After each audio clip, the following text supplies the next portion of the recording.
Hassan. Il était une fois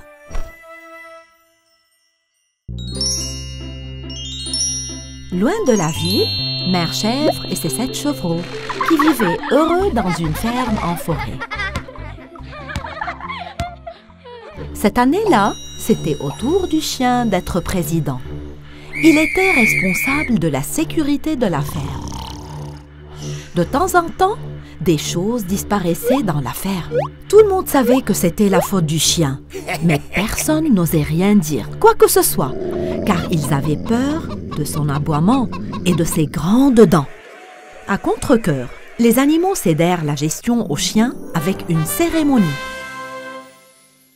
Une nuit, Mère Chèvre a été réveillée par des cris et elle est immédiatement sortie pour voir ce qui se passait. Qu'est-ce qui se passe? Le méchant loup a kidnappé tous les poussins. C'est ce qui se passe. Mais comment cela est-il arrivé? Le lendemain matin, sous la direction du chien, ils ont cherché les poussins en vain. C'était comme si les pauvres petits poussins s'étaient volatilisés. Tous les animaux de la ferme ont cherché les poussins jusque tard dans la soirée, mais ils sont revenus à la ferme les mains vides. Mère Poule sanglotait. Tous les animaux de la ferme allèrent se coucher tôt, car ils étaient épuisés. Après s'être endormi, le chien se faufila hors de son chenil et ouvrit les portes de la ferme. Dans l'obscurité, le grand méchant loup est apparu. Où étais-tu? J'ai attendu pendant des heures. Je devais m'assurer que tout le monde dormait. C'est difficile de tromper tout le monde dans une si grande ferme. Bien, bien. Coupe court. Hein, que voulez-vous cette fois? Les chevreaux, mon ami. Ils coûtent beaucoup plus cher. Le grand méchant loup donna tout ce qu'il avait dans son portefeuille au chien. Nous y voilà, c'est très bien. Le méchant loup s'approcha furtivement de la maison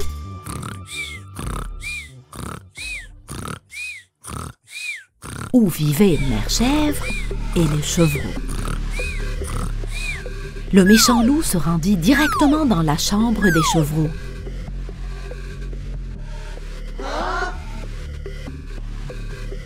Les chevreaux effrayés se regroupèrent rapidement et commencèrent à crier comme leur mère leur avait appris à le faire en cas d'urgence. Le loup était choqué, mais n'était pas prêt à abandonner sa proie.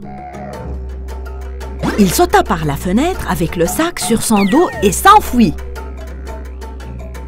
Mère Chèvre, qui s'était réveillée à cause des cris de ses enfants, a compris ce qui s'était passé et a immédiatement couru après le loup. À l'aide! Il a volé mes enfants! À l'aide! Mère Chèvre, avec le chat et le coq, se mirent à suivre le loup. Peu de temps après, le loup disparut dans l'obscurité de la nuit.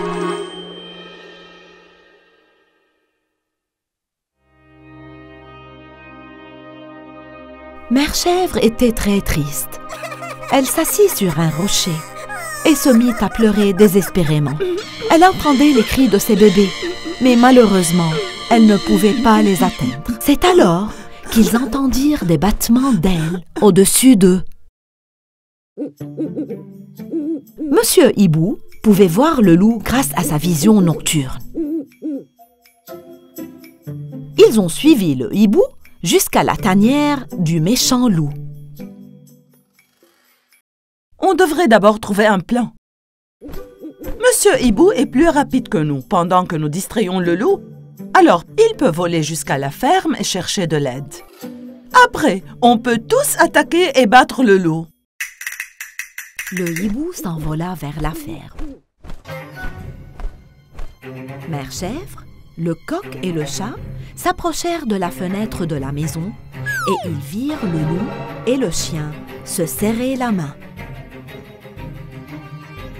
Maintenant, tout a un sens. Pendant ce temps, les petites chèvres essayaient de comprendre la situation. Les plus jeunes avaient tellement peur qu'elles se sont mises à pleurer. J'ai une idée, écoutez-moi. Les petites chèvres n'arrêtaient pas de chuchoter et de glousser entre eux. Après leur discussion, l'un d'entre eux frappa à la porte verrouillée.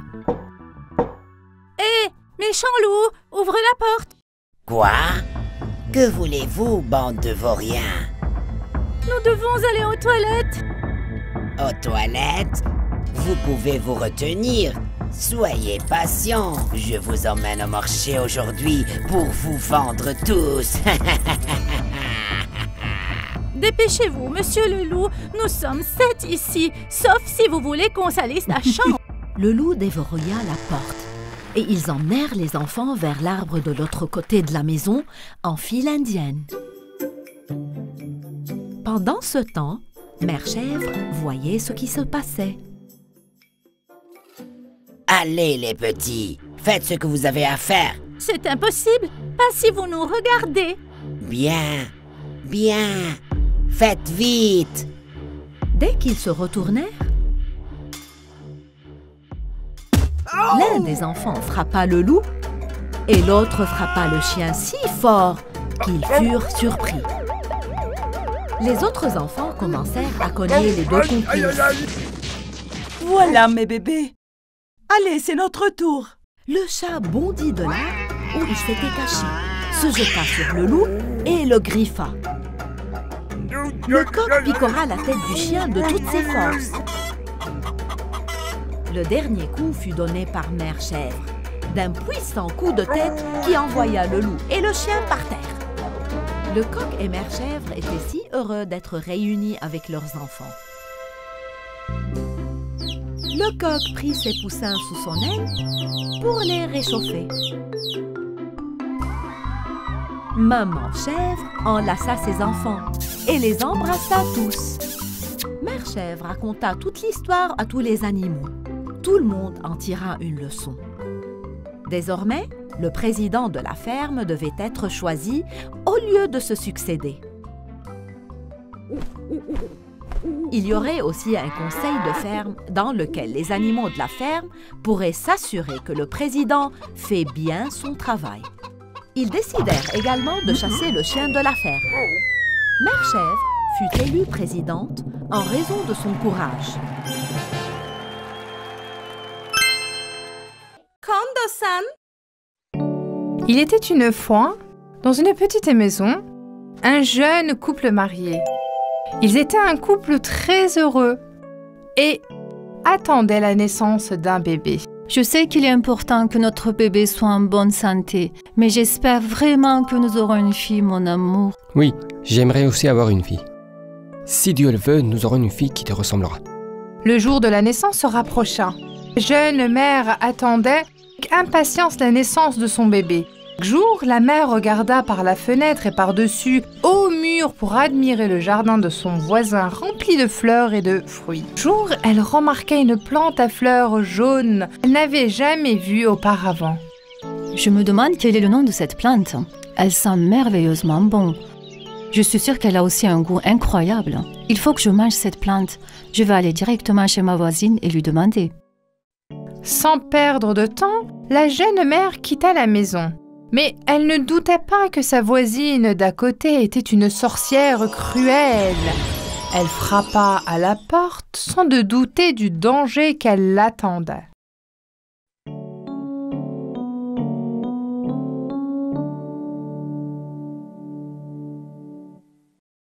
Bonjour voisine, la plante jaune dans votre jardin sent très bon. Je suis enceinte et j'en ai vraiment envie. Est-ce que c'est une plante mangeable ? Bien sûr, je peux vous en donner un peu. Elle a un goût incroyable et vraiment pour les humains. Alors, ce sera bon pour mon bébé aussi. Bien sûr, chère voisine, surtout vous pour les futures mamans, mais rappelez-vous, parce que c'est très précieux, vous ne pouvez en prendre qu'un seul.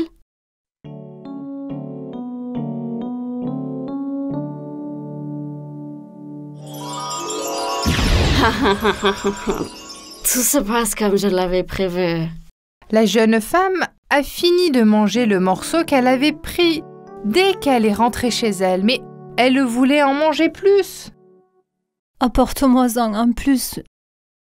Si je ne mange pas, je ne pourrai pas avoir ce bébé. Ne t'inquiète pas, je ferai tout ce que je peux pour t'apporter plus de cette plante jaune. Comme la nuit tombait et qu'elle faisait sombre, le mari impuissant grimpa dans le grand mur et prit la plante que sa femme voulait. Cela a duré un certain temps. Chaque nuit, le jeune homme entra secrètement dans le jardin, mais elle était mal à l'aise à l'idée d'entrer dans le jardin de ses voisines sans permission. La méchante sorcière avait en effet fait pousser cette plante pour leur rendre un piège. Elle savait que sa voisine attendait un bébé et qu'elle aurait certainement envie de cette plante à cause de son odeur. Elle avait l'œil sur le bébé depuis longtemps. Elle allait prendre le bébé d'une manière ou d'une autre. Un soir, alors que l'homme entendait un nouveau dans le jardin, la sorcière l'a pris en flagrant délit. Elle avait maintenant l'apparence d'une sorcière. Elle était très laide et avait l'air extrêmement effrayant. Le pauvre homme était effrayé. Pardonnez-moi. Ma femme est enceinte et elle ne peut s'empêcher de manger cette plante. J'ai été contrainte de le faire parce que vous avez dit qu'elle ne pouvait comprendre qu'une. Je sais que c'est mal. Mais si elle ne la mange pas, j'ai peur que ma femme meure. Je suis dans une situation très difficile. J'accepte vos excuses avec une seule condition. Vous devez me donner le bébé qui va naître, sinon je vous détruirai tous. L'homme dut accepter cette condition. Quand le moment de la naissance arriva, une belle petite fille naquit. La sorcière se rendit immédiatement dans leur maison. Son nom sera Réponse. Vous l'élèverez jusqu'à ce qu'il ait 1 an. Dans 1 an exactement, je viendrai vous la prendre. Le couple impuissant accepta.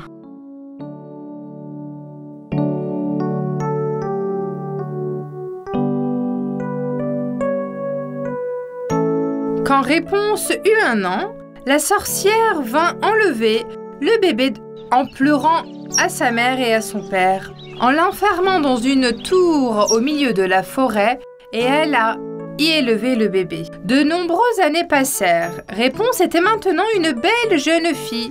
Quand elle n'avait jamais coupé les cheveux, elle laissait plusieurs mètres de long. Ses cheveux étaient blondes dorés. Elle avait les yeux d'un vert profond. Chaque fois que la sorcière se rendait dans la tour, elle l'appelait. « Ma chère fille, aux cheveux blondes, je suis là. Détache ses cheveux. » Réponse jeta sa longue tresse par terre et la sorcière montait à leur tour en l'utilisant ses cheveux. Réponse pensait que la sorcière était sa mère, comme elle n'avait jamais vu personne d'autre que la sorcière jusqu'à présent. Réponse pensait qu'elle et sa mère étaient les seules dans ce monde. Elle avait une voix merveilleuse. Elle chantait toute la journée jusqu'à la tombée de la nuit. Sa voix résonnait dans la forêt et les oiseaux volaient vers la fenêtre pour l'écouter. Les oiseaux étaient ses seuls amis. Un jour, un prince se promenait dans la forêt. Lorsqu'il entendit le chant de Réponse, il se demanda d'où venait ce merveilleux son. En suivant la direction du son, elle s'est approchée de la tour et a réalisé que la voix venait de là. Je dois rencontrer la fille avec cette voix étonnante. Je me demande comment je peux monter dans cette tour. Alors qu'il faisait désespérément le tour de la tour, il aperçoit soudain qu'une sorcière l'appelant en haut de la tour. Il se cacha aussitôt derrière un arbre et observa. « Ma chère fille aux cheveux blonds, je suis là. Laisse tomber tes cheveux. » Réponse laissa tomber ses cheveux tressés et la sorcière grimpa au sommet de la tour. J'ai trouvé comment monter dans la tour.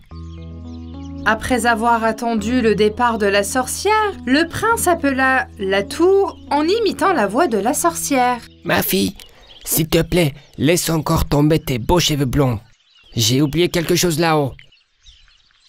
Je vais les laisser tomber tout de suite, mère. D'un geste rapide, elles libérèrent à nouveau ses cheveux. Le prince escalada la tour en utilisant ses cheveux et rencontra Réponse. C'était la première fois de sa vie que la belle fille voyait une autre personne. Qui es-tu? Pourquoi es-tu là? Où est ma mère? Il n'y a pas de raison d'avoir peur. Je suis le prince de ce pays. Votre merveilleuse voix m'a permis de venir ici. Pour venir ici, j'ai dû imiter la voix de ta mère. Réponse, qui au début était très effrayée, a lentement réalisé qu'il n'était pas une mauvaise personne. Le prince était déjà charmé de sa beauté. Les jours, les mois passèrent. Le prince venait tous les jours à la tour. Quand ils passaient du temps ensemble, il ne réalisait pas à quelle vitesse le temps passait. Il a finalement demandé Réponse en mariage. Réponse, je veux vivre avec toi pour le reste de ma vie. Veux-tu m'épouser? Bien sûr, je vais t'épouser. Je dois maintenant retourner au palais. Je vais essayer de trouver une solution pour te faire sortir d'ici immédiatement. Réponse était très excitée de l'idée de pouvoir enfin voir le monde extérieur une fois qu'elle aurait... Elle s'ennuyait tellement de vivre seule dans la tour pendant toutes ces années. Il a tenu les cheveux des Réponses et s'est dirigé vers le bas de la tour. Malheureusement, la sorcière était là aussi et a vu le prince. Elle a immédiatement compris ce qui se passait. Elle se mit en colère. Alors que Réponse remettait ses cheveux en place, la sorcière s'y est accrochée et a grimpé. Elle était si ennuyée et frieuse. Mais qu'est-ce qui se passe ici? Qui vient de partir? Je t'ai caché ici pour te protéger du mal. Mais toi, tu as parlé des étrangers et tu les as liés d'amitié avec eux. C'est le prince de ce pays. Il m'a demandé en mariage et j'ai accepté. Je suis si heureuse. Mère, j'attendais que tu viennes pour te raconter tout ça. Quoi? Quelle est cette absurdité? Je vais te montrer. La sorcière était tellement en colère qu'avec une paire de ciseaux, elle a coupé les longs cheveux de Réponse aussi courts que possible. Et avec sa magie, elle l'envoya ensuite dans un autre pays très loin. Lorsque le prince arriva à la tour le lendemain, il ne savait pas que la sorcière l'attendait dans la tour. Salut Réponse, je suis là. Détache tes cheveux s'il te plaît. La sorcière laissa tomber la longue tresse qu'elle avait coupée dans les cheveux de Réponse. Lorsque le prince arriva à la fenêtre de la tour, la sorcière était là pour l'accueillir. Il fit terrifié dès qu'il la vit. Quelle surprise! Tu pensais que tu allais pouvoir m'enlever ma fille, que je vais cacher pendant des années? Lorsque la sorcière lâcha la tresse, le prince terrifié se retrouva sur le sol. Il tomba sur les buissons, mais comme il s'était coigné la tête, il était aveugle. Réponse était toujours présente dans l'esprit du prince. Alors, monté sur son cheval, il la chercha partout. Il se jura que même s'il avait allé jusqu'au bout du monde, il la retrouverait. Il chercha pendant très longtemps. Enfin, un jour, il entendit une chanson. La voix lui était familière. C'est la voix de Réponse. Je l'ai enfin trouvée. Galopant sur son cheval, il se dirigea droit vers la douce voix. Il arriva à la porte de la maison où se trouva Réponse. Réponse, je suis là. Ouvre la porte. Je n'arrive pas à y croire. C'est vraiment toi? Quand Réponse ouvrit la porte, elle pleura en voyant le prince. Elle pleura tellement que ses larmes tombèrent sur le visage du prince qu'il était à genoux. Ces larmes étaient des larmes de joie miraculeuse. Soudain, le prince aveugle ouvre les yeux. Ils se sont embrassés avec joie et ont célébré ce miracle. Ils retournent au palais et commencent à préparer le mariage. À leur retour, Réponse et le prince ont recherché ses vrais parents pour leur annoncer la nouvelle. Ils étaient incroyablement heureux d'être réunis avec leur fille après toutes ces années. Ils ont fait un beau mariage et ont tous vécu heureux.